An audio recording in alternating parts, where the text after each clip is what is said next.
အလုံးများတဲ့နေ့တွေဆိုရင်ဒီဟန်ရှစ်နေ့ကအရန်အဆင်ပြေတဲ့ဟန်ပါရှင်တယောက်တည်းသမားတွေအလုံးများတဲ့မေမေတွေအတွေ့တမျိုးတွေနဲ့မြန်လေးမြန်ထမဲစားလေးမိန်စေတဲ့ဝိဖတ်ကဖောင်လေးစူးစမ်းဖြစ်လို့တင်ပေးလိုက်ပါတယ်ရှင်ချစ်တော်အဖြူအနင်းလှီးထားတာလေးတွေကိုအရင်ကြိုလိုက်ပါတယ်အယောင်အတွေ့စနွဲမှုလေးထည့်လိုက်ပါမယ်ပြီးရင်ငရုတ်သီးအနင်းတောင်ထောင်းထားတာကိုထည့်ပါမယ်ငရုတ်သီးဆက်ဆက်လေးကြက်ရင်ဒီထည့်မကပို့ထည့်လို့ရပါတယ်ပြီးရင်ဝတ်သားကြိုက်ထားတာကိုထည့်ပါမယ်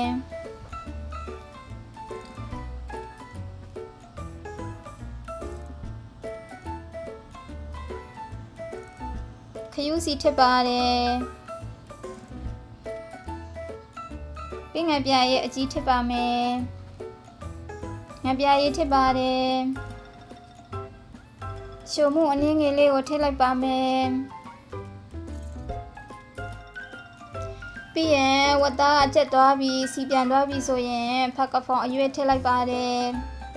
ဖက်ကဖောင်အရွက်မရှိရင်ချက်နန်နန်တို့ပင်ဆိုင်တို့ကြိုက်တာထည့်လို့ရပါတယ်ရှင်ထိုင်းရရှိတဲ့ဖက်ကဖောင်တို့မဟုတ်ဘူးပေါ့နော်သူတို့ကတကြားလေးသုံးတယ်အမွှေးနဲ့သားလေးဒီထည့်စုံတယ်စုကတကြားမကြိုက်လို့မထည့်တော့ပါဘူးရှင်အဆုံးထိကြည့်ပေးကြလို့ကျေးဇူးတင်ပါတယ်